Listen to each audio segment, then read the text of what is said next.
what a performance there by J-King. J-King, full plot armor. J-King is pushing himself into the ranks of the legend. J-King is our world champion! J-King 7! What?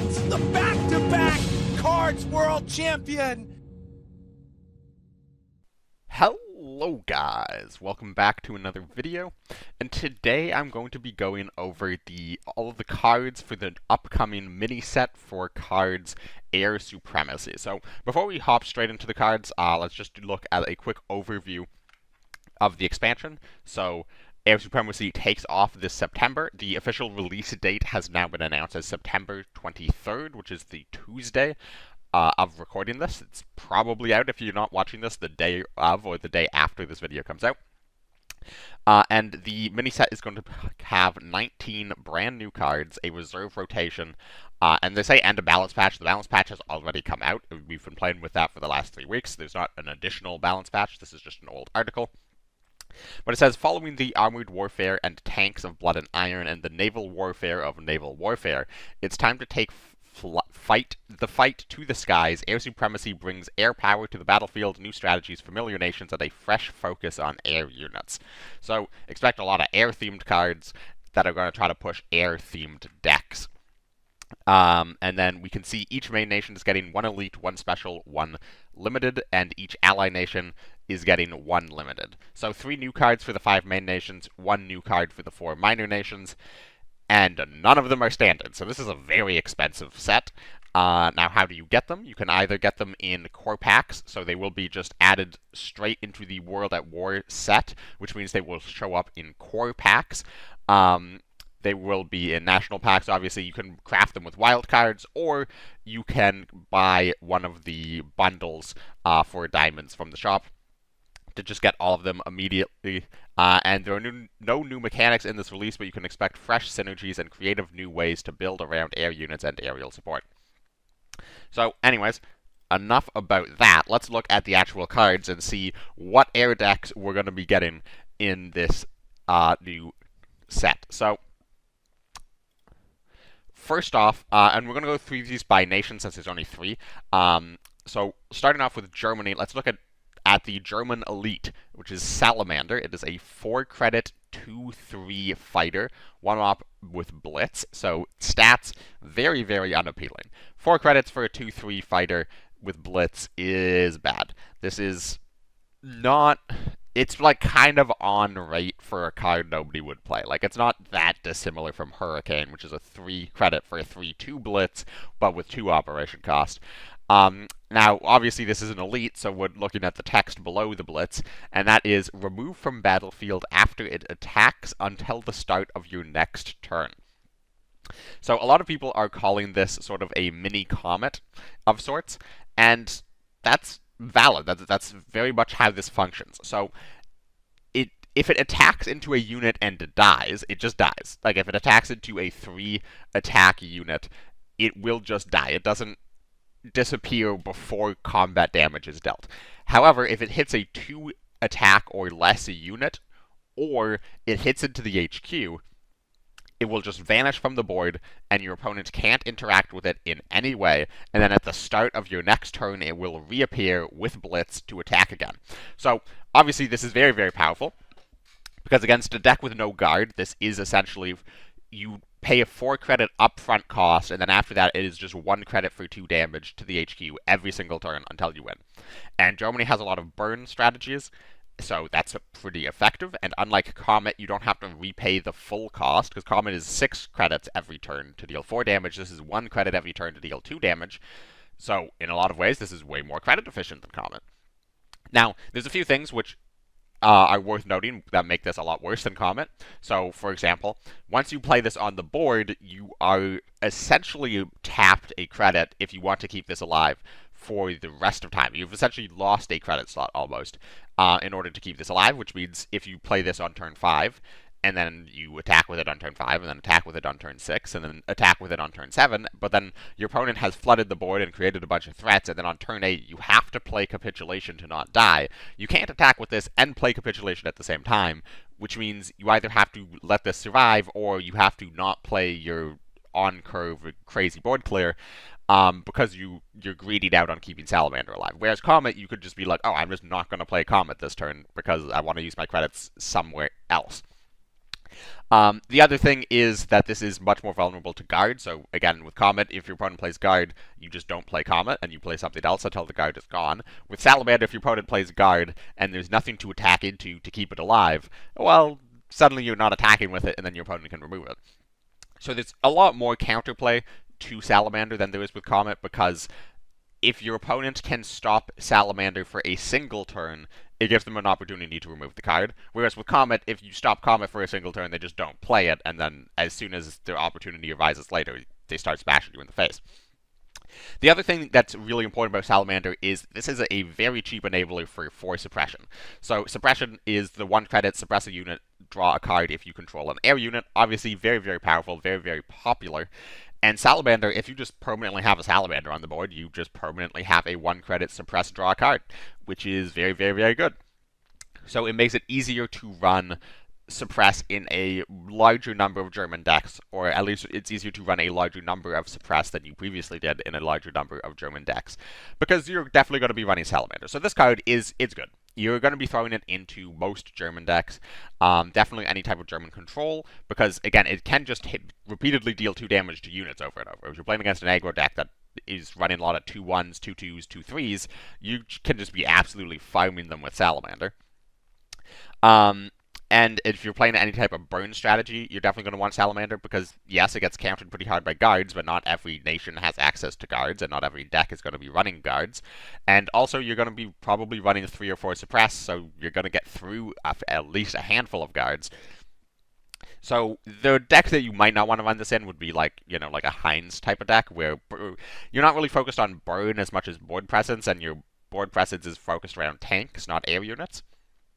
So all around, Salamander, 5 stars, very, very good card. Not, like, incredibly broken, per se, but just very, very good card that's going to see a lot of play. Then we move on to the Henschel HS1W3. So it's a 5 credit 4/5 fighter, 2 operation costs, special rarity for Germany. And it has a passive effect, deals double damage against ground targets. And this is very important, because the vast majority of things in the game will say ground units, which means infantry, tanks, and artillery. This says ground targets, which includes the HQ. So this does double damage to infantry, tanks, artillery, and the HQ. So this is essentially an 8/5 into the HQ for 5 credits. That's incredible. And then on top of that, it has deployment fight target enemy unit. So this could basically come down and deal 8 damage to an infantry, which, if you've played in this current meta, is incredible, because this current meta revolves almost entirely around different 6 health infantries that are very difficult to get rid of. So that's going to kill your Tarnaus, that's going to kill your Sabes, that's going to kill your 2nd Marines, all while staying alive. It can trade 1-for-1 with Thunder Division. This is just very, very, very good. On top of that, it can kill some other very annoying units, like this will one-shot Armored Train and stay alive. This can take out a Corson, 1-for-1. This card is incredible at just dealing with stuff. And if it sticks around at all, it's threatening 8 damage to the opponent's HQ. And there are a number of different ways to give this blitz, either within Germany or outside of Germany. So just a couple of examples. Because this is coming in alongside rotation, and inside the rotation they are bringing back Eagle Day, which is 5 credit order. Choose to summon a 5 credit or less air unit from your hand. Give it blitz. Or 5 attack. Air unit from your hand, choose to give it blitz, or it gets blitz. So you play that, so you basically just get Henschel, you don't get the deployment effect, but you do give it blitz, which means it can now, for 2 cost, hit face for 8. So that is 7 credits, hit face for 8, and then you can do rapid engagement, which is remove a unit and then return it with full health, give it blitz. So for 3 credits, you can then get it again, and then you can attack again with blitz. So that's 12 credits, 3 cards, 16 damage. Not saying that that's like a great combo and it's going to be worth running Eagle Day or Rapid Engagement in this deck, but it's just worth noting that this card gets really crazy really fast. So if there is ever any support with this, and the very scary one is just simply buffing its attack, because every attack buff on this card gets doubled because of the double damage. So if you play Eagle Day, pull Henschel, and then play 2 Final Push on this, that is 4 cards, and that is 9 credits to deal 20 damage. And then you have 3 other credits to, like, drop a suppression to get through a guard. And you could even do that in Soviet main, which is going to have a lot more stall tools, a bit more cycle to get through your deck. So, yeah, Soviet Germany OTK may be a thing. I definitely don't think it's going to be a great thing, because they have thankfully rotated a lot of the disgusting stall tools in the game. And, you know, is it going to be worth running that combo as opposed to just running a higher density of cards that you can just play at any given time? Probably not, but it is worth noting that this card is just obscenely powerful. It did not need to deal double damage to HQ. If this card did not deal double damage to HQ, it would still be an incredible card that people would probably run. And now it's an incredible card that people will probably run that will sometimes also just immediately win you the game because your opponent doesn't have an immediate answer to your, like, 4-2 Henschel in the support line, and then you just hit them for 8. Yeah, kind of a stupid card. I don't... The fight part of it is fine. The double damage against ground units is fine. It just did not need to deal double damage to HQs. That's my personal opinion. But yeah, this is probably a 4 out of 5 card. In this particular meta, there's just a lot of things you're going to want to hit with it. There's a lot of things you're going to want to hit with it in any meta. And also, it can fight air units. It just doesn't get the double damage, but you can still use this to, like, trade 1-for-1 with a Dragon Slayer, or value trade into a 0. This is just a very, very high tempo card, and high tempo cards are what are very, very good in Constructed, as well as Drafted. They're just really good in general. So yeah, this card is incredible. I'm going to say 4 out of 5 stars. The reason I'm not saying 5 out of 5 is because it does say very similar stuff to other cards. So there's the 4 credit 4/4 fight Schutzen. There's the 4 credit 4/5 veteran Schutzen, which, you know, doesn't fight immediately, but essentially it attacks, and if it kills something, it refreshes its health, so that's kind of similar to fighting, if it's hitting the front line at least. So there's just other things that do similar slots. I think this is probably the best out of all of those, at least for most decks, but, you know, if there's just a lot of anti-air stuff going around, then maybe you would rather lean into the other stuff, or if you have particular synergies with the other cards. But in general, I think this card's kind of great. Then we have Harass, which is a 3-credit limited order that says send a unit to its owner's hand, convert it into a random unit of the same cost if you have an air unit. So let's look at the first part of this card first. So 3 credits, send a unit to its owner's hand. That's fine. That's about on rate. That is not fantastic. There's a lot of cards that do a similar effect, and none of them see play, and you're just not going to run this. Like, you are not going to run this just for the first part. Now, the second part, it has the word convert on it, and convert decks are really on the rise at the moment. Definitely buy some convert stocks. Convert decks are popping off. And this says convert on it. So are you going to fit this into your convert deck? Well, convert it into a random unit of the same cost. So, like, on average, that's beneficial because your opponent intended to put that card into their deck. So if you have an air unit and you harass their Sabe, not only do you return it to your hand, you turn it into a random 4-cost unit, and a random 4-cost unit is probably pretty bad compared to a Sabe or a Tarnow. It does make it a lot harder to play on your own units because you don't want to convert your own units into a random thing. But, of course, that randomness only happens if you have an air unit, and otherwise it is just 3 credits bounce. Is this good? It's not terrible, because there is certain things where it's just like, okay, this is my opponent's big threat with lots of synergies, and I want to bounce it because it has lots of synergies, but that's not going to be the case against every deck. Like, you know, if you're playing against, like, say, Soviet Control, and they slam down, like a 4th guards, and you turn their 4th guards into a B-17 that goes into their hand, and then they just play down the B-17, they're not, like, that upset about it. Like, they didn't play 4th guards for any crazy synergy. They played it because it's a big card, and you turn their big card into a different big card. So there's definitely drawbacks on it. It's very difficult to use on your own stuff, because, again, you don't want to convert your own things into a random thing if you're trying to return a card to your own hand for some type of synergy. So all around, not that great. If you're trying to use this to get through guards, it's worse than suppress. the only thought I have is if you're playing a very heavy air unit deck, where you're going to have air units from the very beginning of the game, it can be kind of an on-curve tempo tool to remove an opponent's like 4-cost unit in these like very 4-cost synergy decks. The only problem with that is like, I don't know, just run something like Command Failure, which is 3 credits, destroy it. So now they don't have another card in their hand that might help them down the line. And also there's no requirement of you controlling an air unit. So all in all, I think this card is pretty trash. Just because there's some like kind of funny things you can do with it, I'll say 2 stars. But 1 star. And by this point, you probably noticed that I'm starting to do stars out of 5 to 1. And this is not. I've previously not done this. I've just kind of more generically talked about how good I think a card is. The star system is basically just to make it easier in the future to reference how wrong I am about things.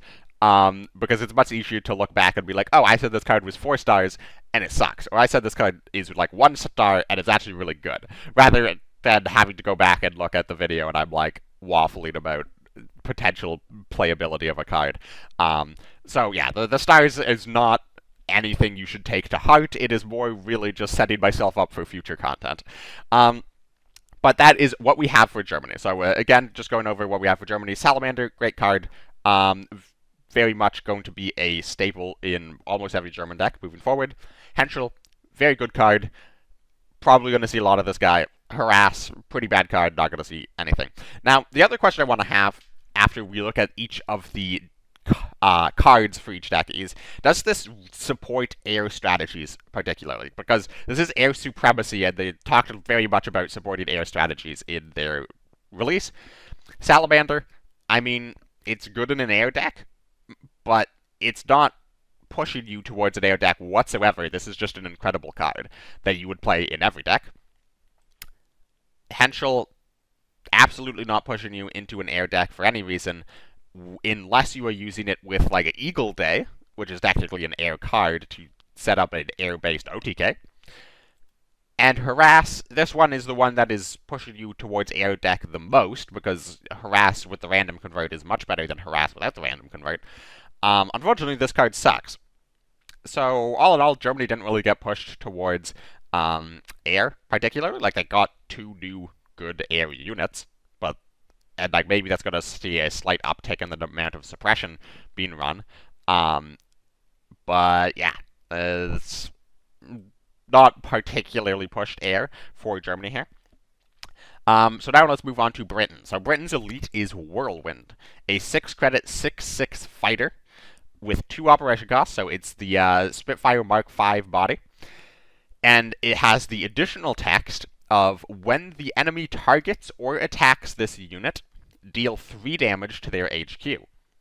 So this is a big boy who burns out the opponent, which is very interesting. So let's talk about target or attack. So if they attack into this with like a 6/6 and they just trade 1 for 1, you come out on top with 3 damage to their HQ. Assuming that they also paid 6 credits to trade this out, including playing the unit that trades. Or you play this and then they go for like a tempo play, like a Dagger Strikes, and remove this for 3 credits, you still deal 3 damage to their HQ. Not terrible. However, if you play this and your opponent's only way of removing it is to do like Sickle, Sickle, Trade Colm, well, now you've dealt 12 damage to their HQ, and they're probably just dead. So this card is able to be very, very crazy some of the time. Unfortunately, this card, it has very little synergy with what else Britain is trying to do. Because Britain generally is a very board-oriented control nation. And this is just burn. And it has no tempo whatsoever when you play it. Like, it doesn't affect the board at all when it comes down. If you just play this and your opponent goes face because you didn't play a guard, they're going to kill you a lot faster than you kill them. And burning out the opponent, like if you play this in a control mirror and they just drop a piece of removal on it and you dealt 3 damage to their HQ, it's not like that's meaningful because you have very little direct damage with any of your other cards. Now, what's the most aggressive British deck? Well, the most aggressive British deck is Air, and this is an Air unit, and Air tends to care a little bit about dealing the HQ damage. Is this going to fit into Air decks? Probably, just because it's it's almost guaranteed to deal 3 damage minimum to the HQ, which is fine if you're playing like a slightly more burn-oriented Air deck. But like, it's not a guarantee to fit into Air decks because it's just really expensive. Like, it's 6 credits. 6 credits is a lot. On Air, you would rather be using 6 credits to play like 2 units and a cast and a convoy, than to play Whirlwind, probably. But again, we have seen just big guys see play before, so it's kind of comparable to Spitfire, the +2/+2 if they have an air unit, gain Fury if they don't. But that's 4 credits, and 4 credits is a lot more manageable than 6 credits.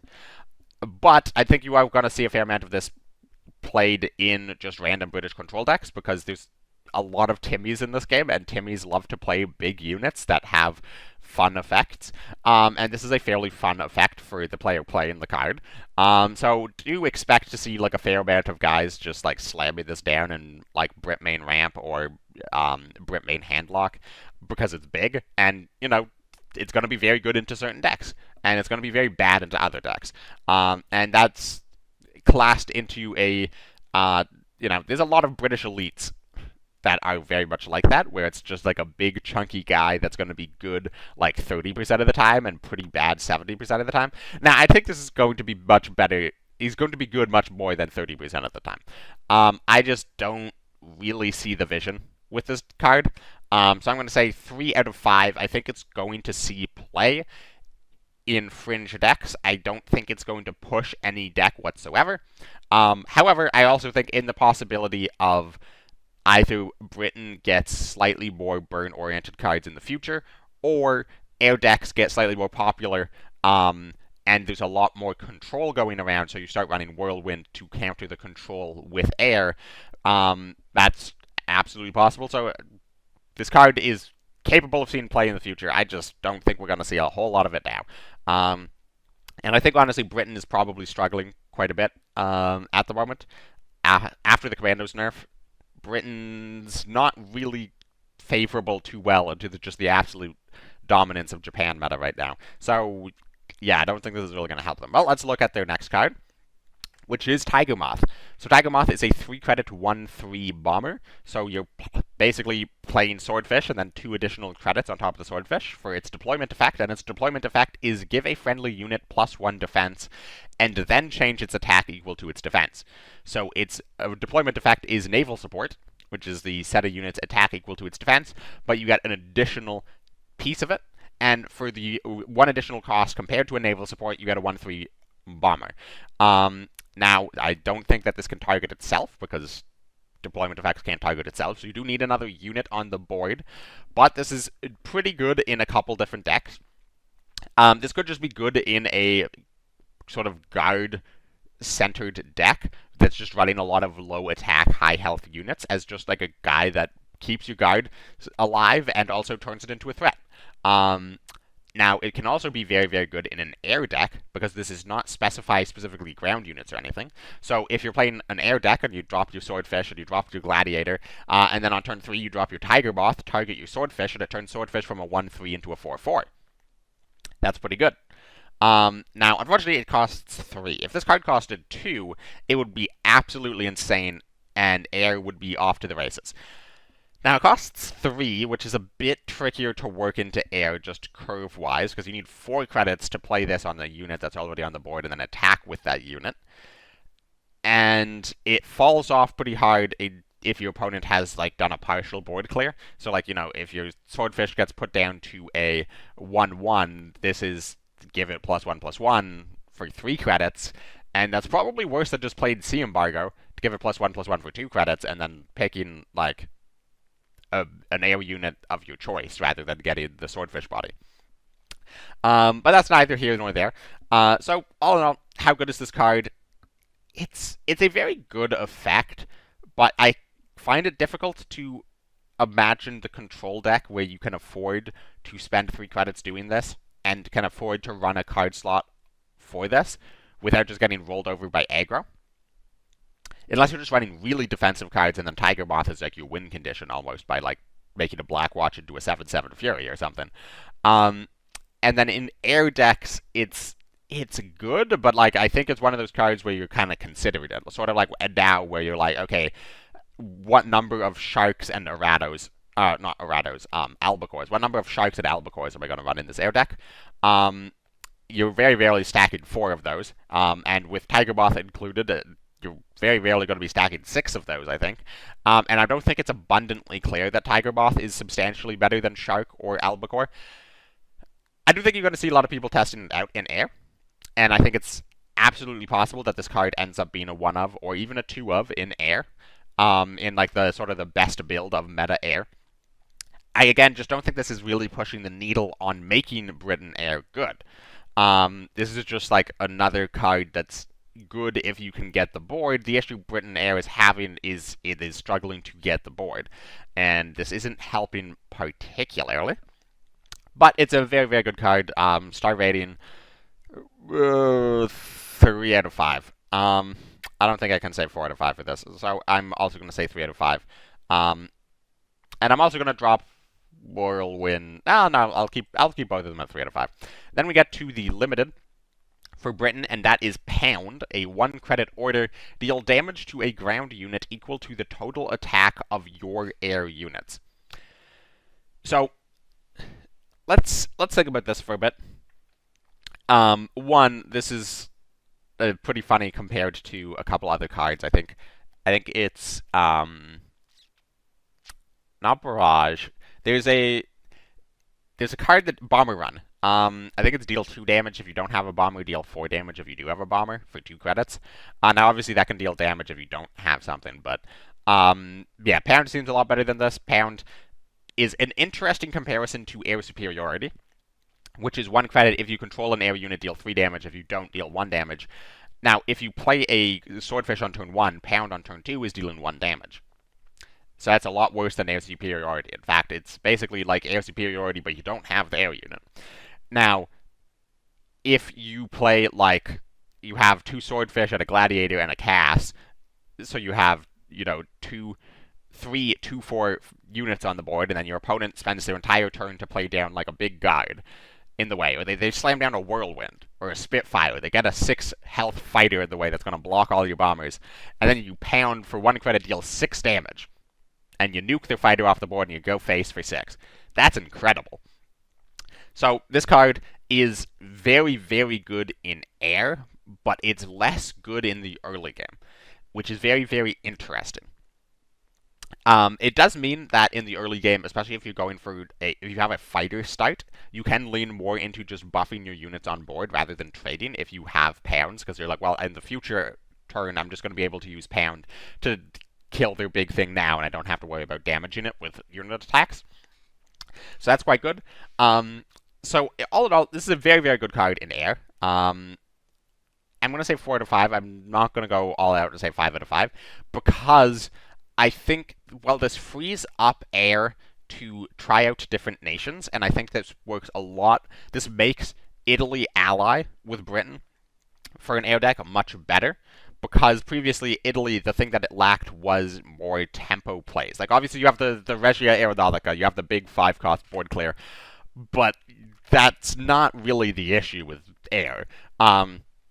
Most of the time, Britain-Italy air struggled with sometimes your opponent just traded out the first 3 things you played, and then you're not sticking more than 1 air unit on the board for the rest of the game, and then Regia Aeronautica becomes a very expensive Tora. So, Pound is British, which means you can run it with Britain-Italy ally, and also Italy ally is known for getting its high attack units. If you're playing with the 1-cost Fiat, you can start with a 2/2. So then Pound suddenly becomes a 2 damage order on turn 2. Potentially 3 if you play it alongside one of the 1/3s.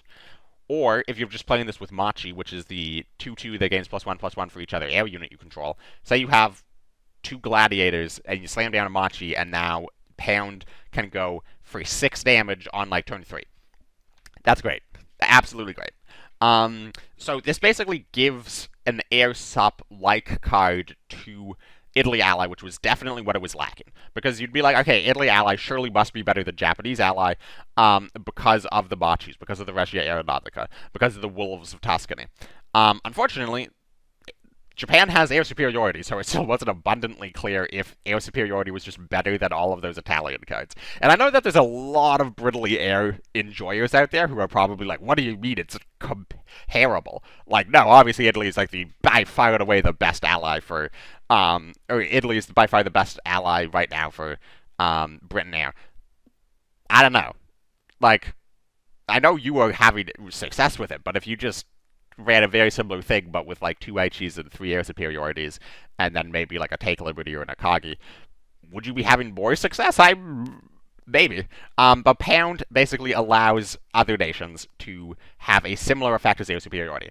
Now, the reason I say 4 stars instead of 5 stars is I'm not abundantly clear that it's not abundantly clear that this is better than air superiority, because this is worse than air superiority in the early game, as I mentioned. And that is if, like, Colms continue to run around and, like, Dragons plus 1-drop continue to run around. Pound seems like it's just not going to particularly help against those decks. So, is this enough to make Air a Tier 1 deck? Probably not. Is this enough to make Air a very solid Tier 2 deck that you're going to consider? Definitely. I think this is going to push Air much more than the Tiger Moth and much more than the Whirlwind. I think this is very, very good. It also has pretty good synergy with the Tiger Moth and the Whirlwind, because this makes Pound deal 6 damage, and this makes Pound deal a fair amount of damage, like, at minimum 2, but, like, probably a lot more than 2. So yeah, Pound, very, very, very good card. And also, it's not only in air decks, because if you're playing a control deck with just enough air units that are just being run for other purposes, just like good air units, Pound could absolutely see play in that type of deck. Unfortunately, I don't think there's that number of air units currently, but also, this isn't, say, British air units, so you could run Britain ally in, say, a deck like Japan, and do sort of like a Japan-Britain mid-range air build where you're running the Zero, because if I didn't mention it before, Zero is, like, absolutely cracked right now, and people are slowly starting to catch on, but the Zero, buffed Zero, the 4-credit 4/4 ambush guy, absolutely insane. So, like, maybe you just run Britain for Pounds in a Zero deck, Japan main Zero deck. Maybe that's what you do. So yeah, Pound, absolutely great card, 4 to 5. Let's move on to Japan. Speaking of Zero decks and Japan, we have the Japanese Elite, which is the Kyushu J7W3, which is a 4-credit, 2 operation cost, 3/4 fighter. So, pretty bad stats for its cost, but like everything, let's take a look at its text. And its first text is ambush, so now we're getting like a 0. So it's basically 0 minus 1 attack. Doesn't deal the 1 damage on deployment. Pretty bad. Its second part of the text, though, has +2 attack and fury if undamaged.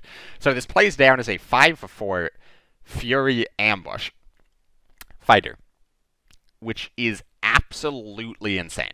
So let's compare this to a couple things. The first thing that's worth comparing it to is the British Elite Spitfire.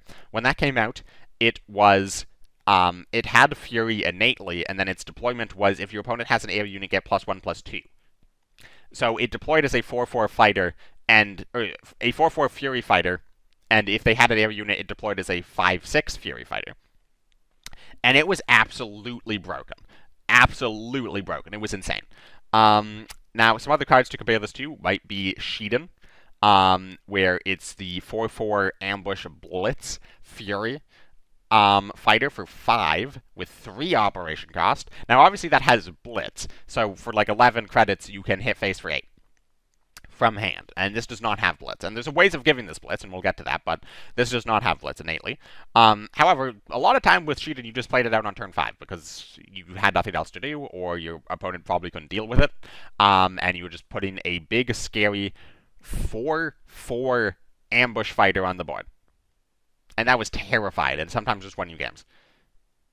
And that was with 3 operation cost for 5.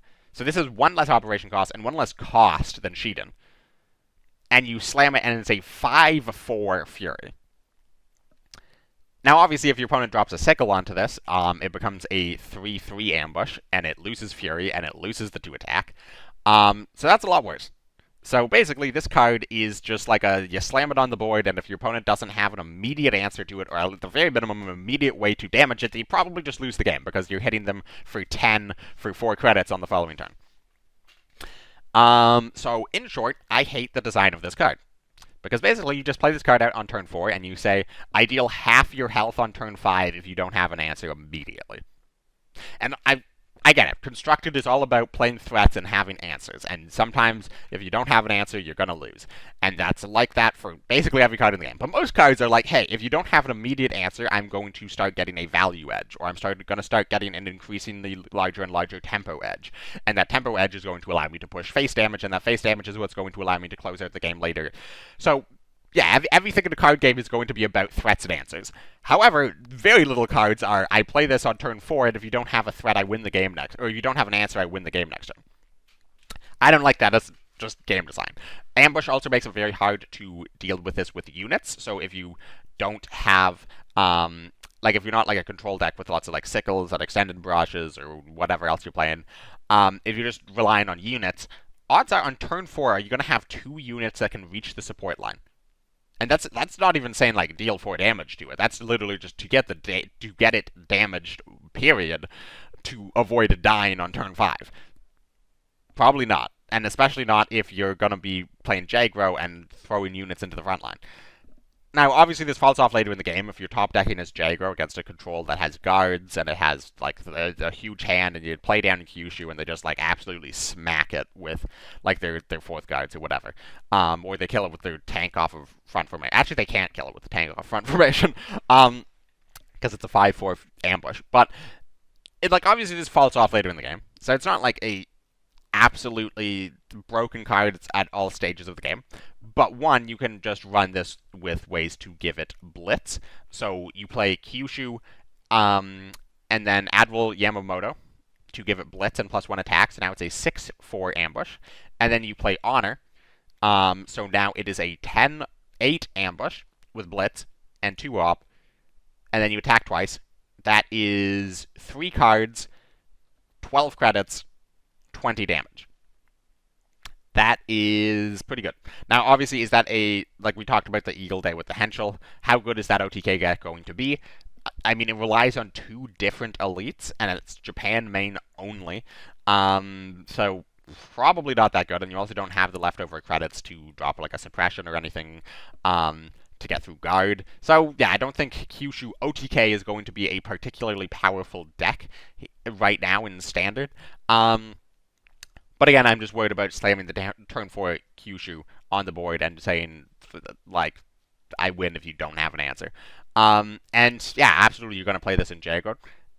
Even if it has 0 synergy with the rest of your deck, you have no other air units in your deck. You have just like you're playing Juffle or something, and this is a expensive card that doesn't shuffle, it doesn't have Blitz, it doesn't affect the board immediately. You're still just going to run this because you sometimes play it on turn 4 and win the game. So yeah, this is probably going to say this is a 5-star. It's between 4 and 5 stars, but I'm going to say 5-star elite because it's just stupidly powerful. You don't have to give it Blitz. Again, it's just the threat. Because even if your opponent answers it immediately, like you play this and they like tactical strike it, you're down 1 credit of like value, essentially, or 1 credit of tempo. Like, that's going to be absolutely worth the number of games that you play this and they don't have an answer and you absolutely destroy them. Or you play this and their answer is to like toss 2 units into it to get it damaged, but you kill the 2 units, and now you're up on board. So even though this isn't like now dealing 10 damage, and you might not even attack with it and maybe just sack it into a unit at that point because it's useless, you like got enough like immediate value by forcing your opponent to be like, I can't take 10. So yeah. You could also technically run this with like repair synergy, so even if that happens, you could like repair it and then it regains its variant. I don't think that's going to be happening, to be clear. But 5-star card, absolutely disgusting. Hate the card design. Then we have a much more interesting card design, which is Flight to Oblivion. Also has beautiful card art. Absolutely love the colors. And Flight to Oblivion is a 3-credit special order. Remove the top air unit of your deck. Distribute damage randomly to enemies equal to its attack. So, if you just look at the second part of the text, it's basically like Shinano. So Shinano's 3 credits deal damage randomly to enemy units equal to the number of units on board. This is equal to the number of equal to the attack of the random unit you remove from your deck. So obviously the way you get the number is, but 3 credits to start dealing random pings to the opponent's board. So Shinano is a card that, when it came out, it was absolutely broken because it included HQ, so that was a +2 minimum, and it saw a ton of play, and then it got nerfed. And then in its nerf form, it has seen a decent amount of play up until Sabe kind of blew it out of the water, because why would you play Shinano when you can play Sabe? But when Shinano was seen play, it was like being used to deal 7-8 damage fairly consistently, because it would be played in decks that would flood the board out, and then Shinano was best played against opponents' decks who were also flooding out the board, so you're pretty frequently dealing like 8 damage with this. Are you dealing 8 damage with Flight to Oblivion? Unfortunately, no. So, like, the best thing you can do is run it with Frank, and Frank is, of course, the 7/5 Fury fighter that can't attack HQs, and you deal, so for 3 credits, you just deal 7 damage. Of random pings. Now, if you're playing a burn deck and it's turn 3 and the opponent's board is empty, this is 3 credits deal 7 damage to the HQ, which is incredible. It's just a 3-credit Bismarck. But if your opponent has, like, you know, a 4 health unit and like a 5 health unit, then this is dealing like what, like 2 damage to the enemy HQ? And that's assuming that you don't draw all your Franks, and then it sucks because it doesn't do anything, and that also means that you can't run, or at least it's very risky to run the Kian, which you want to be running Kian if you're a burn deck, but if you run Kian and like 3 Tonys, then there's a 25% chance that when you play Flight to Oblivion, you remove Kian for 2 random ping, and now it's removed from your deck, so you can't draw it again. In short, I don't think Flight to Oblivion in a burn deck is going to really make sense. If you think about it too much, and then Flight to Oblivion in like any other kind of deck is probably just not that good. Because if you think about it, if you're like, okay, well, I'm going to run it with Tonys, and that's like the thing I'm going to run. Well, you can't run just Tonys, because if you run 2 Flight to Oblivion and 3 Tonys, now you have to run no other air units. And also, there's just a decent chance that you draw like 2 Tonys, and then your second Flight to Oblivion doesn't work. And, you know, you could like shuffle things back into your deck and then hope to draw it again in a different order to get you Tonys back, but like, is that really going to happen? Probably not. So, like, are you going to be running this in a control shell with Tonys just to trigger Flight to Oblivion? Probably not. Now, of course, you could run this in an air deck where, you know, you do run a couple low attack air units cards, but you run enough high attack air unit cards that you're probably consistently dealing like at least 4 damage. If you're running like 4 zeros and, I don't know, maybe you throw in the Tony still and then like a couple Hiens or something, and you're like, okay, it's not always going to deal 7, but it's very rarely going to deal 2 at the very least. But the problem is, and it's like, okay, well, do you want a 3-credit card deal 4 damage randomly split between enemies? No. Like, no, even if you're, like, that's part of the issue. It's a very interesting card design, very beautiful art. Unfortunately, I think the effect is just kind of bad. And I've seen people talking about like playing this with order attack or order damage buffs. So like playing Kawanishi and then you play Flight to Oblivion and you discard Tony and then you do 7 random pings, but each ping does 3 damage, and then you deal 21 damage and you nuke the board and you kill your opponent. Now, unfortunately, Kawanishi, the way it works with Shinano, is only the first ping does 3 damage, and then the rest of the pings deal 1 damage. So Flight to Oblivion almost certainly works the same way, which means that that is a terrible combo. And even if it did work the way that you wanted it to work, you still have to draw Kawanishi and Flight to Oblivion, and then get 10 credits, and then also make sure that you have a Tony in your deck, which is not easy to pull off, let's say. So yeah, this is a very interesting card, but it's just a bad card. I'm going to say 2 out of 5. Because, like, again, you could play this with Tonys, and sometimes you're just going to hit, and you wipe a Jaguar board on turn 3 without having to lose the credit slot. But, like, you're not going to be hitting consistently enough for you to run this in a, like, actual tournament-worthy competitive deck, probably. So 2 out of 5. And then we move on to the Japanese Limited, which is a 2-credit 2/2 fighter with ambush. And it says deployment, shuffle a IJN Makura into your deck. So the IJN Makura is the 1-credit pin an enemy unit, pin a unit, and at the end of your turn, draw a IJN Makura from your deck. So it's a standard, you run 4 of them. It sees a lot of play. It's sort of the main card enabler, honestly, for the Navy Burn deck. And now with Kyofu, you can get 3 additional Makuras to continue pulling out of your deck. Now, unfortunately, Kyofu, it has a deployment shuffle, so you could run this in a shuffle deck. Unfortunately, you don't really want to play this in a shuffle deck, because Makura does not say shuffle, and you don't want a Makura in your deck because you're not running Makura in shuffle, so you're not really getting a synergy. It's like a deployment, put a dead card into your deck, basically. Unless maybe you run this with Type 94 and Kyofu, and then you don't run the additional Makuras, but you just run that as an additional suppress to enable your surprise attacks off the Type 94s, but then you're running Kyofu and Type 94s in shuffle, which is only losing Type 94 TK early to rotation, so it's like, well, is that better than what they're doing now? Probably not. And then it's like, well, do you risk having a dead card in your deck in exchange for... And I say dead, it's not fully dead, but it's just not really going to do what you want.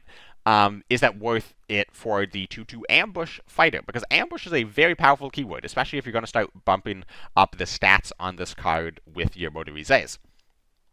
And the answer is I don't think so, unfortunately. This is a very good card if you're running like an air superiority air deck. This is a very good card if, like, honestly, maybe you play Britain, Japan Air with 4 copies of Makura, and some Kyofus and some air superiorities. Maybe that's just what you do. Because, you know, Makura is not a terrible card in a tempo deck, particularly air, where you want to be able to, like, stick your bombers for a turn. So if you IJN Makura, they're like big tank, or whatever that's going to, the infantry in the front line, the thing that's threatening your bombers, to get a bunch of bombers onto the board, and then on the following turn you can buff them and attack with them and clear out the infantry for free and whatnot. So honestly, I think like the most, despite it being a shuffle, it says shuffle on it, and shuffle is one of the most popular and best decks in the game right now. I actually think they're most likely to see this in a air deck. Japan main, Britain main, whatever it is. I think this is not going to be run in shuffle. Now, you could also run this in a Navy deck, because Makura is a Navy card, so you are putting a Navy card into your deck, and also if you're running 4 other Makuras, you know, you can get more value out of your Makuras by pulling this out of the deck. But, like, are you really going to want to run this in, like, a Navy burn? Maybe. Maybe it just gives you, like, extra 2-drop to throw down on the board, get a little chip damage in, it enables your suppresses, and fills your board up with more Makuras. That's not terrible, but, like, if you go through all of your Makuras by, like, turn 6, and then you draw Kyofu on turn 7, and then it's like, okay, well, now you don't really want to put a Makura in your deck, and also you didn't really want to draw Kyofu, period. So, yeah, I'm not hot on this card. I don't think it's terrible. I think that there's a world where you could fit this into Navy Burn. I think there's a world where you can fit this into Air. I think there's even a world where you try it out in Shuffle, and it's not terrible. Like, I don't think it's going to make your deck substantially worse. I just don't think it's going to be the best version of Burn, or the best version of Shuffle, or even necessarily the best version of Air, like Brit Air. So all in all, I'm going to say 3 out of 5. It's a very powerful card in a vacuum. I feel like it's being pulled in a couple different directions in a way that just make it slightly subpar. Not subpar, but like sub-excellence. And excellence is what you want in a card for a constructed deck. This is just a wonderful card otherwise, but is it just maybe missing something that's necessary to make it into constructed? Now let's move on to Soviets. And Soviets, so if you're newer to cards, this is a running bit, and it's not really a bit, it's just a running fact of life, where Soviets consistently are the worst deck in the game, or like the worst nation in the game, or the second worst nation in the game. And a lot of their cards suck in comparison to other nations, and they lack a lot of things, particularly card draw. However, consistently, every single expansion that comes out, they get the most insane elites. Like, they'll just get, like, the most broken, honest-to-God, broken elites. And, like, their control decks are, like, look like 20 elite decks, and then the 20 best non-elite cards you can find, which are not a lot. And that was kind of broken recently. They've gotten a couple of stinker elites and a couple of mid elites, particularly from naval warfare. I think their elites, victory banners, I think is awesome. But like the 2/6 ambush guy that has +1 attack, or +2 attack for each damage unit, it's fine. But like, you know, you're not going crazy with it. Ilyushin, we are back on the gravy train of holy crap, Soviet elites are insane. So let's talk about Ilyushin, which is the Soviet elite for this expansion. So Ilyushin is a 3-credit 4/3 fighter. So already, stat line, excellent. Excellent stat line. With only 1 operation cost. Again, excellent. Absolutely excellent. It is difficult to understate that this is just like already a premium stat line on a unit. Now, its effect is destruction. Add your last destroyed ground unit to your support line. So it is an excellent stat line on a fighter, which is arguably the best unit type in the game. Like, I know artillery is better, but like artillery, like if it was a 3-credit 4/3 artillery, it would be better. But like artilleries are like so reduced in stats relative to their cost because of how powerful the unit type is, they end up sucking. Whereas fighters are often on the bigger side relative to their ability to attack from the support line and stop bombers. So it's a wonderful unit type with wonderful stats, a wonderful cost, and on top of that, its destruction effect, add your last destroyed ground unit to your support line, not to your hand. Support line. It summons the last destroyed ground unit, which by like turn 2 is almost guaranteed to summon something. Like even if you do turn 1 Colm, and then they kill your Colm, and then you do turn 3, like turn 2 Sickle, turn 3 Ilyushin, and then on your turn, you trade in the Ilyushin, on like your turn 4, you trade in the Ilyushin for 4 credits, and you get a free Colm on the board with 0 op and blitz, and you can operate with that immediately. That's just like a tiny tempo swing. That's like easily game winning against an aggro deck on turn 4. Now, obviously, you can also play this later in the game, where, you know, you play like a 4th guards, and then your opponent kills your 4th guards, and then you play an Ilyushin, and your opponent doesn't want to kill Ilyushin because it summons a 4th guards, but if you just don't play any other ground units until they kill Ilyushin, or you trade off Ilyushin, or you kill Ilyushin on your own turn, now it's a 3-credit 4/3 destruction, summon a 9/9 guard, and that's insane. And there's just no shortage of incredible ground units to resummon in Soviets. Like, you can get an armored train, you can get a Corson. This card is just nuts. If you need more healing, you can get an 845th. Now, obviously, you don't immediately pick the card that it comes back. It's the one that was most recently destroyed. And there's a couple things that might punish this. Like, if you have like an 845th on the board and an Ilyushin, and then they route the 845th and then kill the routed troop and then kill Ilyushin, and they summon a routed troop, then, oh no, your 3-credit 4/3 fighter only summoned an additional 1/1 token for you. That's, if this was like a 3-credit 4/3 fighter destruction summon a 1/1 infantry, would be a good card that a lot of decks would consider playing. If that's like the worst case scenario for you, this card is insane. You just slap this into any Soviet deck.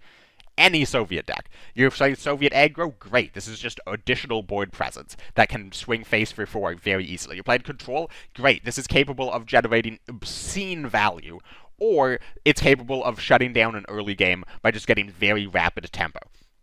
This card is just incredible. And you know what? What's the only place you are not going to run this card? Is Soviet Air. Which is really, really, really deeply funny to me. That we're having an air-themed expansion. Soviets get one of their only air elites. Soviets have next to no air elites. They're the only one. They definitely have the least elites, air unit elites out of all of the nations. And they finally get a good air unit elite, and it has anti-synergy with air deck, which is just really, really funny. Now, obviously, that's not entirely true. Like, I know a lot of people build Soviet Air with exclusively air units. Now, you can just build it with a couple ground units, and then Ilyushin's fine. Because again, if Ilyushin summons literally anything, it is a fine card. It is a good card, in fact. Now you could do this with like Italy ally, and your ground units are Wolves of Tuscany, and then Illusion is Destruction, summon a second Wolves of Tuscany, to like because they killed the first one obviously, and then you push that up, or maybe you play some guards. I don't know, maybe you just drop Colms to fight for the early game because Soviet air does not have good early game. So like you could run this in Soviet air. It's just deeply funny that you have to like kind of change the way you build air to make this elite not suck. But like even then, like a 3-credit 4-3 fighter without text, like a 3-credit 4-3 vanilla fighter with 1 operation cost is a card you'd probably run in Soviet air. So like honestly, you're chilling. I just find it really funny. This card I cannot understate. 5 out of 5. Probably the best card. No, definitely the best card we've seen so far. Now, to be clear, when we're all like absolutely getting destroyed by whatever the Japanese elite's called, like every time you lose to that card on turn 5, don't go back to this video and be like, oh well, he said the Ilyushin's the best card, and like I rarely see Ilyushin because nobody plays Soviet control. Doesn't mean that this card's bad. Doesn't even mean that Soviet control is bad. People just don't play Soviet control. They avoid it like the plague if they can. Like Soviet control has to be so far and away the best deck in the game for people to touch it. It's hilarious. Like Soviet control could be like easily tier 1 deck that's like an insta-pick at a 4-deck lineup in a tournament and an easy pick at a 3-deck lineup in a tournament. And then like people will bring like the crappiest US deck you've ever seen to avoid bringing Soviet control. It's very funny. But again, Ilyushin, absolutely insane card. You will run this in basically every single Soviet deck until it gets nerfed or rotated. Stupid card. Then we get to Little Cobra. And Little Cobra is another 3-credit Soviet fighter. This one has 2 operation costs though. Stat line is a 4-5 with Blitz. Deployment, destroy another random friendly unit. So this is a very interesting card. So obviously for 5 credits you can swing face for 4. That's incredible. And it's an air unit, so it's going to have synergies with stuff like Suppression. It's going to have synergies with stuff like Claim the Skies or Blood Red Sky. A couple different things, but unfortunately, deployment effect, destroy another random friendly unit. Now, this is not a requirement to play the card. So if your board is empty, Little Cobra is just a 3-credit 4-5 Blitz fighter. It's like Heian on absolute steroids. Now, if your board is not empty, you can attack with things first and then play this. And that's especially good if your units are like routed troops that you don't care about, or is a destruction effect where you're actually getting tempo from the destruction effect, like an Ilyushin. But yeah, Little Cobra, just a very, very good card. It's going to see, and there's some niche uses, like you play this with Petliakov to shut down the deployment effect, like you turn off your own deployment effect to play Little Cobra. That's getting a little silly, and like, I feel like that's not a real world situation. Now, I think the most obvious place to put this in is Japan-Soviet aggro. And I know Japan-Soviet aggro, very, very popular, took a couple of nerfs, and then Juffle got buffed into Oblivion, so everybody switched to Juffle. But trust me, if you play Japan-Soviet right now on ladder, it's still very, very good. It is always just as good as Juffle. Now, Little Cobra is a great addition to that deck, because oftentimes you don't have units on board. And also, oftentimes, it's almost like a burn deck. It's not a full burn deck, but it's a very classic aggro deck, where you deal a ton of damage early on in the game, and then you will eventually lose board control, and your opponent's very low, and then you're just looking for that extra little bit of, like, getting the SU to the front line, or top deck Kian to, like, finish off the opponent. Little Cobra, excellent at that point of the game.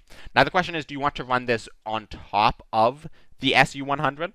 Maybe, maybe not. Is this better than the SU-100? Maybe, maybe not. So I definitely think it's going to take some fiddling around with it. But that's the most natural place to put this card into.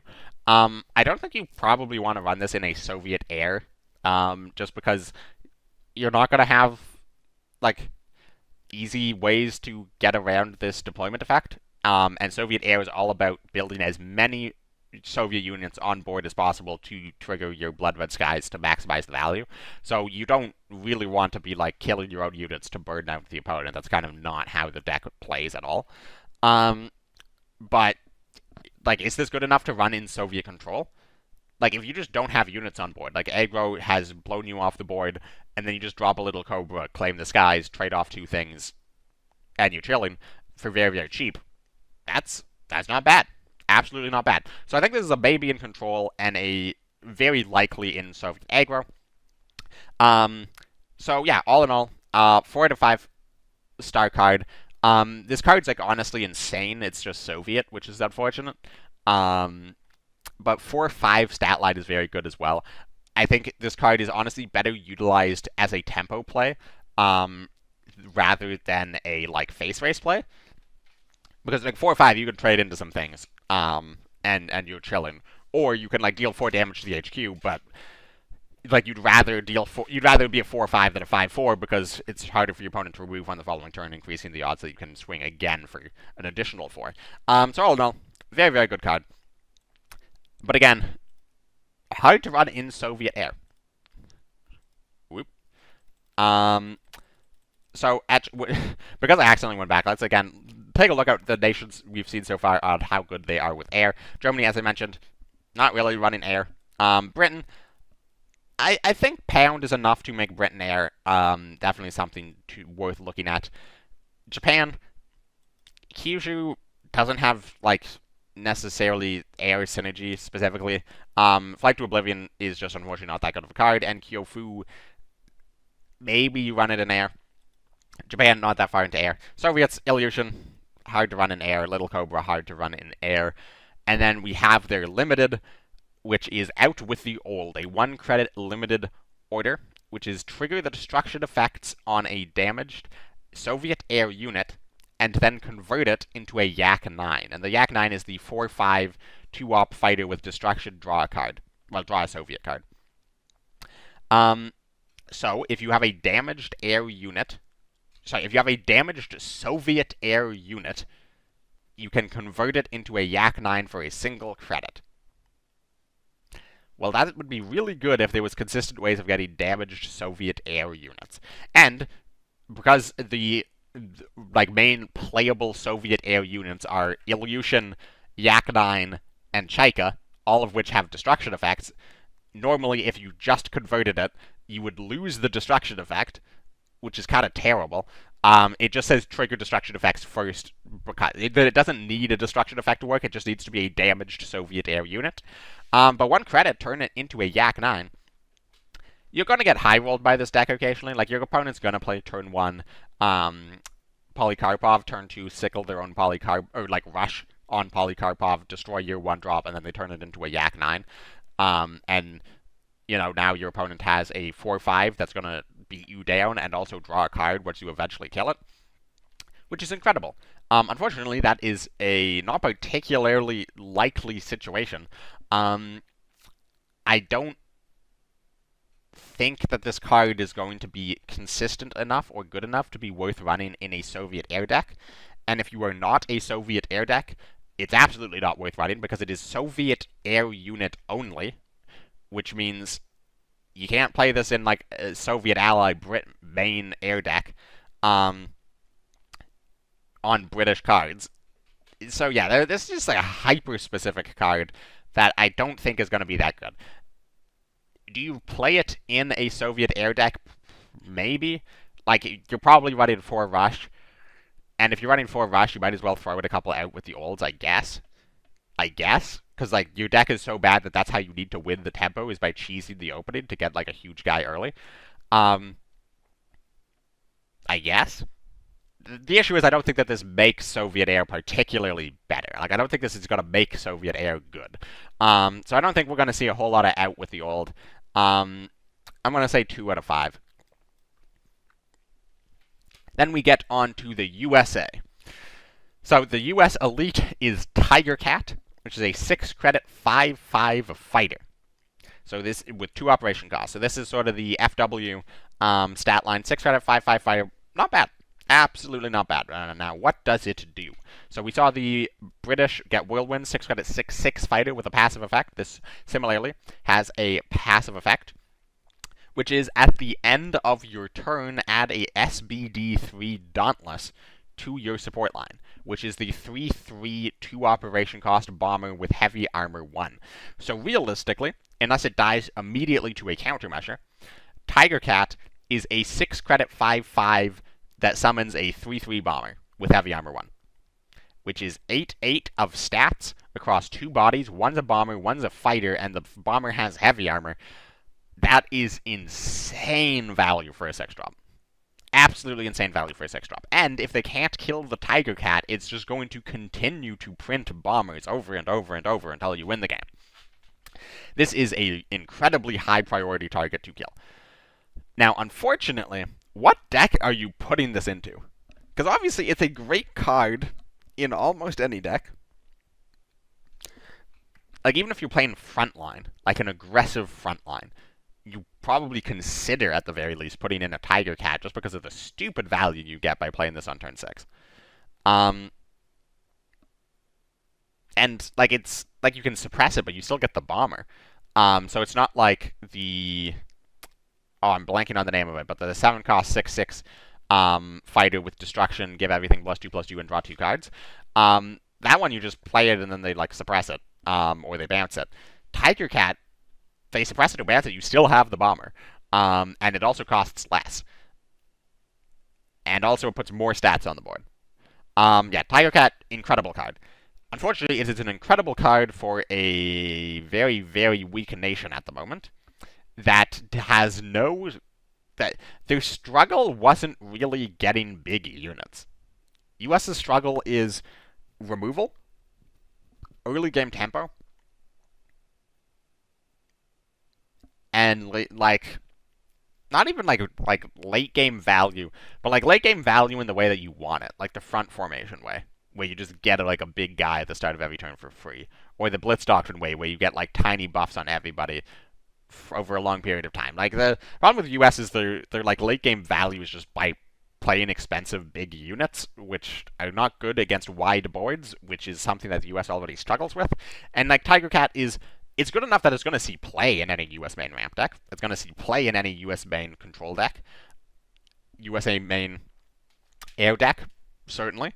If those decks exist, they're going to want to run Tiger Cat. The issue is, I don't think those decks are going to exist, and I don't think Tiger Cat is enough to make those decks exist. So yeah, it's sort of, I've been saying that a lot with a lot of these cards, where it's like, this is a very good card, but it's a single card that, how is it going to make the deck work? You need the limited cards to be the pushers of the archetype, because the limited cards are the ones you're going to see the most often. That's why Britain is by far the most likely nation to get an air deck off the ground, is because Pound is the best card in the deck. Or the best card of the expansion, I mean. Whereas, like, Germany got, what was it? The return to hand, converted to a random unit if you control an air unit. Absolute trash. So yeah, US is going to need the very good limited for Tiger Cat to see a lot of play. But,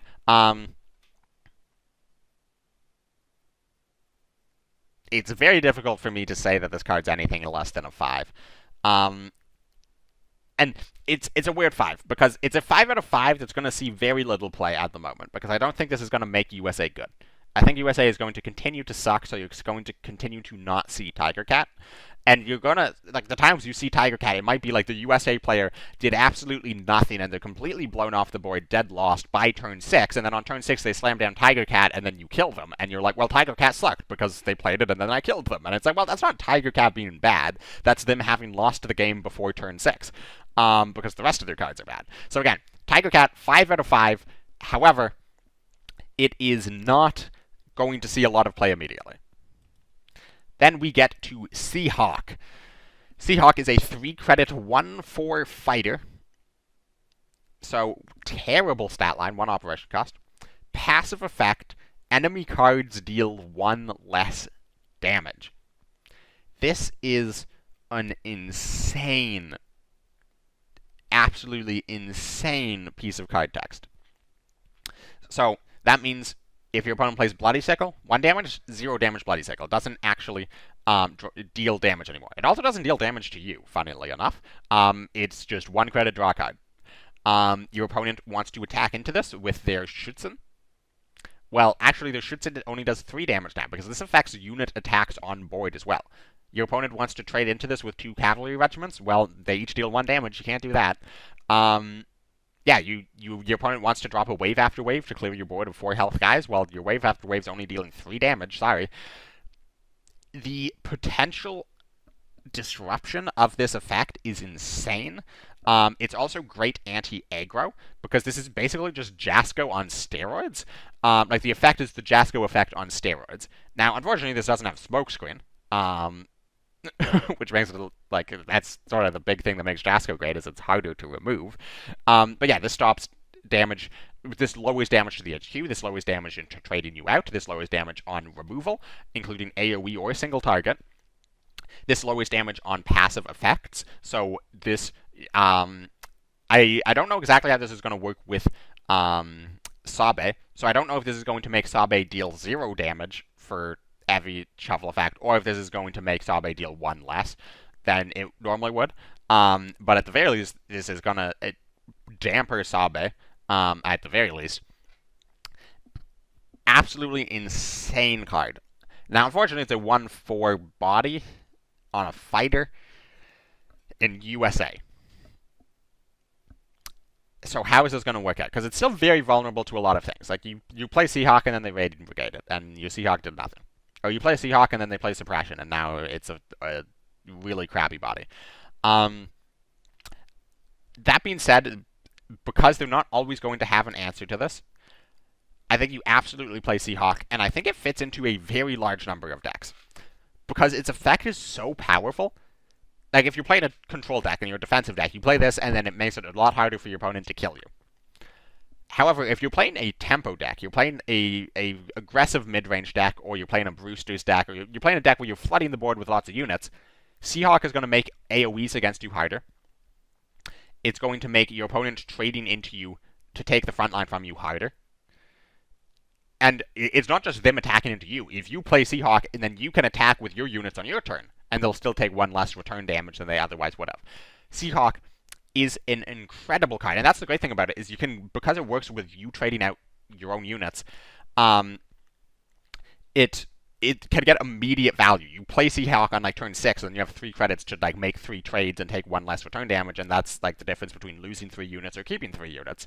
And now your opponent can't simply play, like, a Winter Warfare to clean up those 1 health units, because the Winter Warfare deals no damage to any of those units. So Seahawk, insane card. Insane card that's going to fit into almost every single USA deck. The issue is, once again, is this going to be good enough to make a USA? Because Seahawk is going to help you stay ahead, if you are ahead, and Seahawk is going to help you defend with units.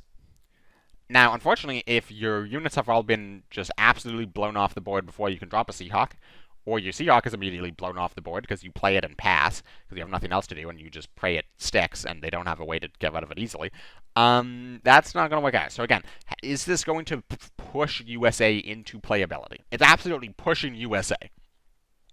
It is certainly pushing USA, but is it enough to push it into playability? I don't know.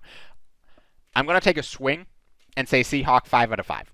It absolutely might not be 5 out of 5. In the end, it might just be there's enough ways to get rid of this that get around to the effect that it doesn't matter, or, you know, there's just, like, no US deck ends up wanting to run this for whatever reason. Yeah, it's possible it doesn't work out. The really funny interaction, though, there's a couple of funny interactions with this, but this with Rush, it means their Rush no longer does 1 damage, which might be really good for your opponent, because it means they don't have to damage their units. It also might mean that they can't ping their own recons to draw, which is really funny. But that's kind of a niche situation. Seahawk, a very good card, but it's printed in US. Then we have a Screening Force, which is the limited. This is going to be the card that pushes USA. Or the card that needs to push USA into relevancy. It is a 7 cost order, bad start, and it says cost 1 less for each friendly Brewster. So basically, each Brewster you have, it costs 1 less. If you play air cover on turn 3 to get 2 Brewsters, this costs 5. Can't play it on turn 4 yet, but if you also drew like a Coronado at some point, then you get 3 Brewsters on the board by turn 3. You can play Screening Force on turn 4. What does Screening Force do? It summons 2 SBD3 Dauntlesses into your support line with Blitz. So, 7 credits summon 2 3/3 Blitz Heavy Armor 1 3/3 bombers. How good is that? Not fantastic. Not terrible. Now, if you're playing this for 7 credits, it's very, very slow. It's not good at all. I will go ahead and say if you are playing this at 7 credits, it is a bad card. Now, obviously, you can play it in a ramp deck where you like ramp to 19 credits or something, and then you're like, Screening Force for 7, and then 4 additional credits to attack with the 2 Dauntlesses for 11 credits total. Maybe that's no sweat off your back. You don't even need to run ramp for that. You can just play that with 11 credits in a normal deck. Unfortunately, we're not living in Disneyland where you're running a 7-cost card for your 11-cost turn of dealing 6 damage with bombers.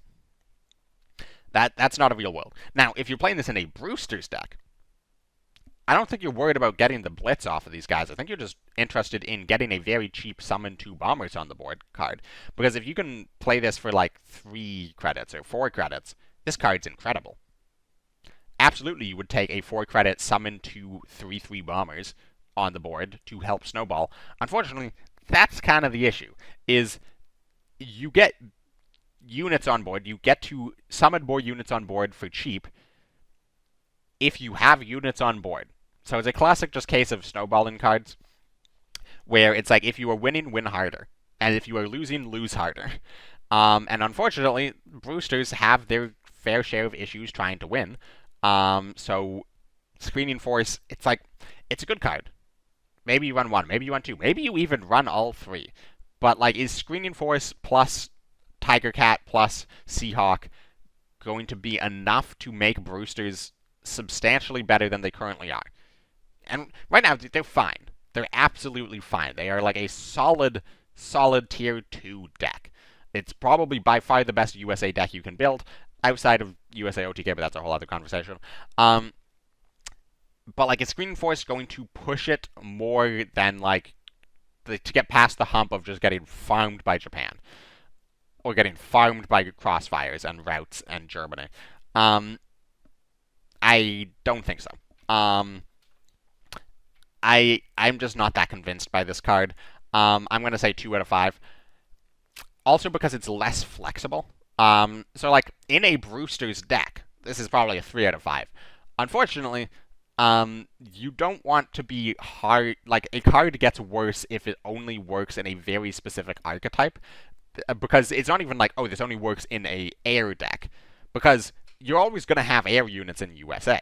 But you're not always going to have Brewsters. And at some point, the Brewsters are going to get rotated. Or some of the Brewsters are going to get rotated. And I don't think they're going to be introducing a whole lot of new Brewsters. So this is as big as the package is going to get, and it's only going to get smaller from here. So that's going to drag Screening Force from a 3 out of 5 to a 2 out of 5. And then we get to the Ally Nation cards. So each Ally Nation gets a single card. And they're all limited. So let's see what those are. So France, which is the Ally Nation right now that's seen the most play. Slightly ahead of Poland right now, I would think. Not in terms of unique decks, but in terms of total play rate. Gets Sally, so a 0-credit order. And 0-credit cards tend to be broken. If not immediately, eventually. Look at War Production. Look at Dragons. Because things that cost free are incredible. So if you can just find the synergy that backs up the free thing, or you find the draw that allows you to run the free thing, free things are incredible. So what does this 0-credit order do? Well, it targets a unit, can be friendly or otherwise. If it is a tank, it pins it. If it is an infantry, it suppresses it. If it's an artillery, it destroys it. And if it's an air unit, it retreats it. So let's walk through these one at a time. 0-credit, suppress an infantry. So that's just duress on infantry. That's quite good. Infantries are in need of suppressing these days. This suppresses Tarnow, this suppresses Sabe, this suppresses Thunder Division, this suppresses Kyoto, this suppresses Train, this suppresses whatever the hell you want it to suppress in terms of infantry. Oh, it doesn't actually suppress Train, sorry. Train is a tank. But it suppresses a whole lot of infantry. And infantry, pretty good to suppress. You would run duress. People run duress. They'd run a lot more duress if it wasn't American. Now, if it's a tank, it pins it. This is probably by far the worst one out of all of these effects. 0-credit pin a tank is probably not a card you would run. Now, obviously, it's not just pin a tank. It's 0-credits pin a card. It's just not a card you would run because there's not enough support for that. If you're getting the Type 94s in for the surprise attacks, maybe. But, like, is that going to be happening? Probably not. So, pin a tank, by far the worst outcome out of those. Now, 0 credits destroy an artillery. A card that was 0 credits destroy an artillery would suck, because artilleries are just not played nearly enough for that to be ever a card you want to play in your deck. However, 0 card, like if Duress just said destroy an artillery if you target it instead, that would be insane. So this is kind of insane. Like, Leopold, so long. And then finally, retreat if it is an air unit, and we are headed into a expansion of every nation got like a really big, fancy, elite air unit that is outside of the Salamander, the exception Salamander. All of those air units you want to just retreat immediately. You would be happy to retreat immediately for 0 credits. And you can also retreat your own unit for 0 credits, which means you can play Kian, attack face, 0 credits, return Kian to hand for the following turn to push 8 damage. So yeah, in short, what I'm saying is Sally is a very, very good card. Unless we're just like walk into a tank meta where it's only tanks all the time, I think Sally is an incredible card for its effect and the fact that it's free. Now, unfortunately, what decks are you going to run Sally in? Well, it's very, very high tempo, and they've lost Phony War, so control decks aren't going to really want to just play like a lot of 0 cost cards for hand dumping purposes. So you're really only going to want to run Sally primarily in an aggressive deck. You could run like maybe a one of in like a Soviet France control type situation, but I think you're primarily going to want to run this in an aggressive deck, and that's perfectly fine because one of the most popular decks in the game right now is a Japan France aggressive deck that is losing almost nothing to rotation. Now, are you going to want to run Sally in Shuffle? Short answer is yes, you absolutely want to run it. Long answer is how do you fit it into the deck? Because you don't want a lot of orders, and you don't want a lot of more additional orders on top of the ones you have, and this doesn't shuffle. And you can get it out of your hand for cheap, but getting cards out of your hand for cheap is not always the primary concern of Shuffle. So, like, maybe Sally pushes people into a more double Akagi take Liberty angle, where you run slightly more big card draw cards, and then you run Sally for the tempo, and you make up for the more expensive shuffle enablers, or less cheap shuffle enablers, I should say, in exchange for having Sally, which doesn't enable shuffle, but it does do crazy stuff for cheap.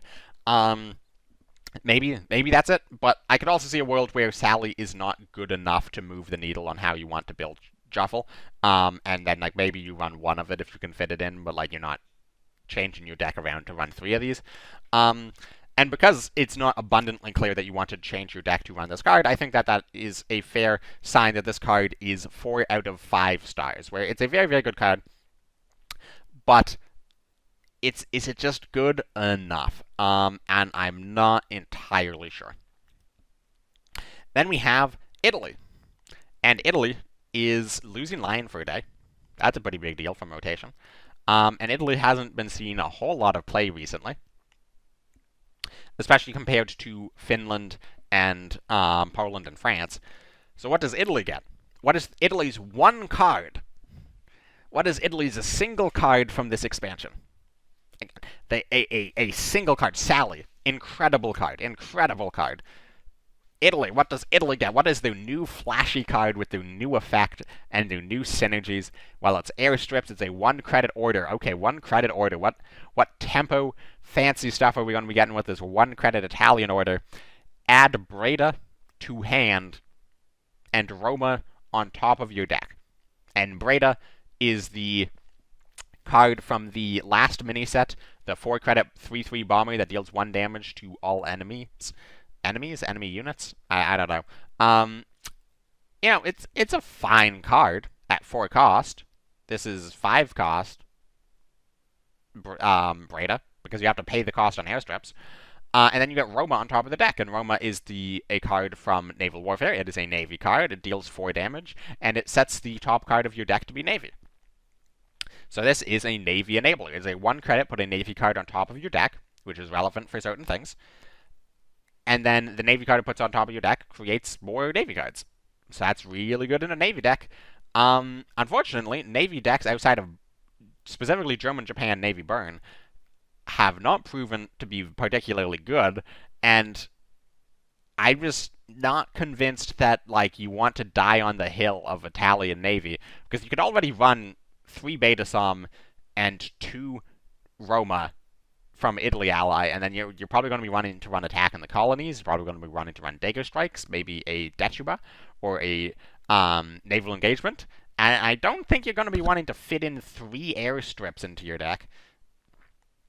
Just a thought, because also putting Roma on top of your deck means, hey, you are 1 card now, you're 1 card draw further from getting the cards that you intentionally run in your deck. Yeah, I'm just very much unconvinced by this card. Like, you could play it on turn 1, and then it's just, like, still bad. Because basically what you did is 1 credit, give your opponent information about what cards are in your hand. Seems bad. Yeah, this card is, I'm going to say 2 out of 5. I think it is a 1 out of 5 in the current meta. I think it's absolutely terrible, and I don't think it's going to see play. The only reason I'm not saying fully 1 out of 5 is it does add a card to your deck. So there is, you could run, like, just, if we get into a control meta, and, like, Soviet, like, Italy control comes back or something, you could get into a situation where fatigue becomes relevant, and airstrips is a 1 credit offset fatigue by 1 while generating value. It's a good card. Like, if you are in a meta where things consistently go to fatigue, airstrips is an incredible card that you absolutely want to run 3 of. I don't think we are ever going to re-enter that type of meta if the devs can allow it, which makes me want to say that this card is 1 out of 5. But just because of the chance that, like, you know, with the weird ways things work out, you could have a tournament where you really think that there's a lot of things that are going to go to fatigue, so you run triple airstrip. I don't think that's going to happen, but, like, it's a possibility. So 2 out of 5. This card sucks, and I don't get it. We went through this with Poland last expansion, where Poland sucked. It was the weakest of the minor nations, and then they got absolute trash. And then they buffed the hell out of that trash, and now Poland's amazing. And now Italy has become the weakest of the minor nations, and they're getting absolute trash. Like, what is this rich get richer nonsense? Like, why does France get a card that fits into, like, probably the most played deck in the game, and Italy gets a card that fits into not an existing deck in a way that does not push said deck? But that's just me. Speaking of Poland getting bad cards, let's look at what Poland got. Poland got Pilot Escape. So 2 credits, develop an air unit of your main nation. So this is just a very interesting card from a design perspective, because this is not across all of the pools, and this is not a nation-specific card. So any of the 5 main nations can run a 2 credit, develop an air unit of their deck, or of their nation, and it costs 1 less to deploy and 1 less to operate. So that's very good. So you spend 2 credits, and you immediately regain 1 of those credits. So you spend effectively 1 credit, develop a card. And then if you operate with it, it's effectively 0 cost, develop a card of your choice, if you think about it. Now, unfortunately, Poland has absolutely no air synergy cards outside of Pilot Escape. So if you are running an air deck where you're trying to run air cards, this card is absolutely terrible because you're never picking Poland. You are literally never picking Poland. The only time you will play this guy, and it doesn't have Intel, so you're not running it in an Intel deck, and it doesn't say Convert, so you're not running it in a Convert deck. Like, the only purpose to run this card is if there's, like, a specific nation that just has a very high chance of, like, hitting, like, a very powerful card very consistently. And then you just run this for, like, additional value generation. Like, in a world where Soviets, like, you hit Ilyushin, like, 100% of the time, you'd run Pilot Escape and, like, Soviet Poland as a 2 credit develop Ilyushin. Unfortunately, there is more than 3 air units in Soviets, so you are not hitting Ilyushin 100% of the time. You are hitting Ilyushin not that much, which means Pilot Escape is not going to see any play. This is a... I want to say it's a 1-cost or a 1-star card for constructed. The reason I don't want to say 1-star in general, like overall, is this is probably just a good card in draft. Like, air units are generally really good in draft. 2 credits, develop a air unit of your choice that lets you react to your current hand size, the board state, situation, and then you play it for 1 cheaper to offset the cost of developing it. It's just an incredible card in draft. This is just maybe not incredible, but this is a solid card in draft. This is just a good draft card.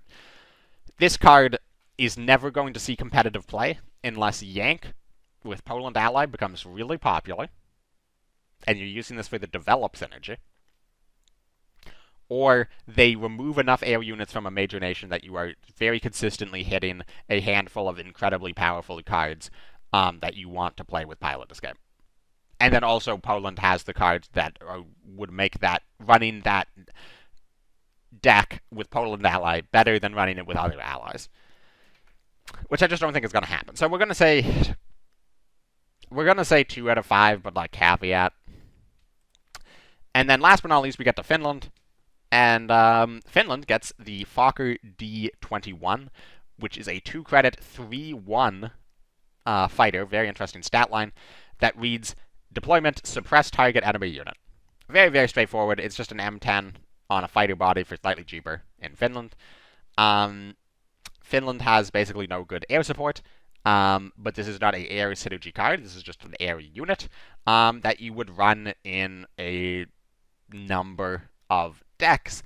The issue I see with this card is it's Finnish and Finland. This is a great card in a nation that has almost exclusively insane cards. Because it's like, is Fokker better than White Death? No. Absolutely not. The AoE suppress is almost always going to be better than single target suppress, even if it's cheaper. Now, are you going to run Fokker on top of 2 White Death? Probably not. I just don't know if you'd want that much suppress. Like, maybe, but like, what type of deck are you going to be playing that in? Because I don't think you're playing that in a control deck, because I don't think you want to run this crappy of a 2-drop body in terms of the body. If you're running 2 White Death, so you don't need the suppress. You're not going to run a crappy body for additional suppress on top of 2 White Death in a control deck. So you're running this in an aggressive deck that likes the body because it's aggressively statted. But like, even most aggressive decks are going to want to run 2 White Death because it gets through AoE guard. And like shuts down like healing things or board clear things behind guards and stuff like that. Are you going to be wanting to run this on top of 2 White Death in an aggressive deck with Finnish Ally? Like, maybe, but if you're like an aggressive deck with Finnish Ally, you're probably like just Heinz with like Lotus Fards and the T26 FL. And in that case, there's just not space for this. So like, I think it's a really good card with the curse of being Finnish. Like, if this was a Polish card, you'd absolutely consider running this in a couple different decks. If this was a French card, you'd absolutely run this in a couple different decks. If this was an Italian card, you would almost certainly run this in a couple different decks.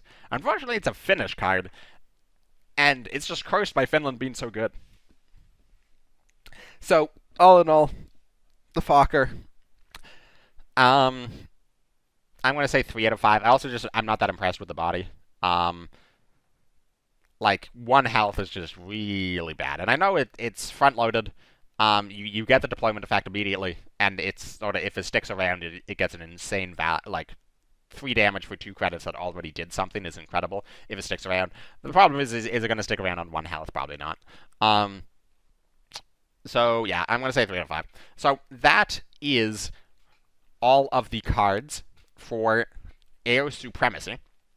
So now that we've seen all of them, how are things going to shake up? So this is going to come out alongside the rotation that we've already talked about, and the rotation is going to hit a couple key cards in Japan, Poland, Intel.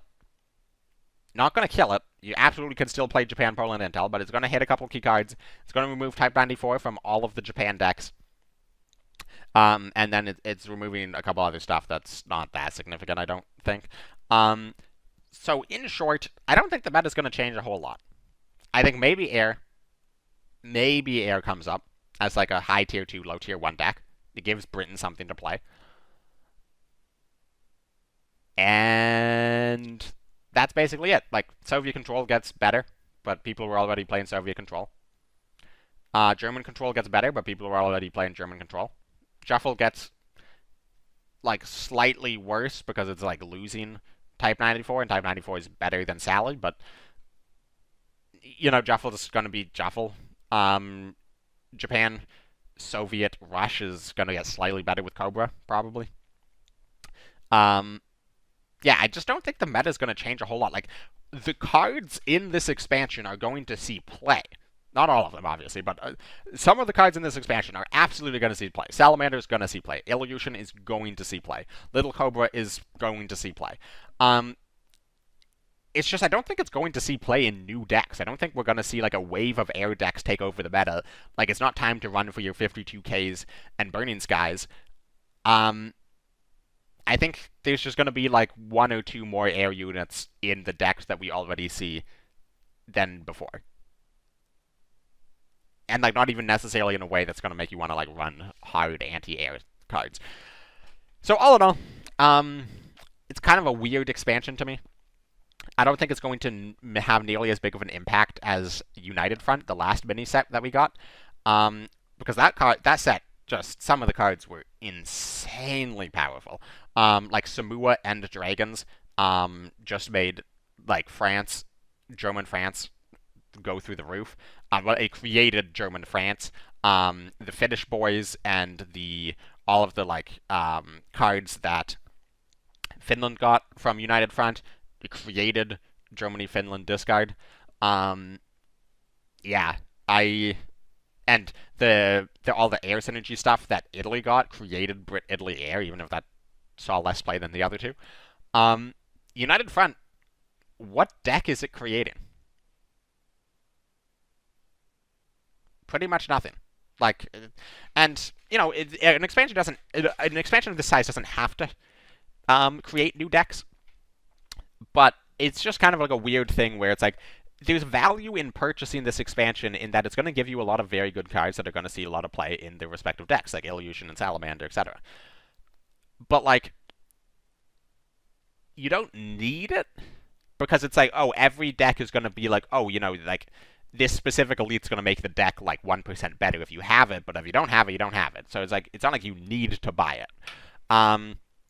Which can be good for some people, can be bad for some people. Or not bad, but like just annoying for some people where it's like, it's not going to have as much of an impact as they want it to, maybe. And all in all, I just find it really funny that the Air Supremacy meta is almost certainly not going to include a dominant air deck. I think people are going to try Japan Air. I think people are going to try Britain Air. I think they might be pretty good. But I don't think they're going to be the top dogs at any point. Which is really funny following an expansion called Air Supremacy. But anyways, that is my thoughts on all of the cards, given star ratings. So you can reference this in like a month from now when I'm entirely wrong about everything. Let me know if you agree with me. If you disagree with me, feel free to give your own star ratings to cards down in the comments, or join my Discord and continue the conversation over there. Subscribe if you haven't already. Share it with anybody that you know plays cards.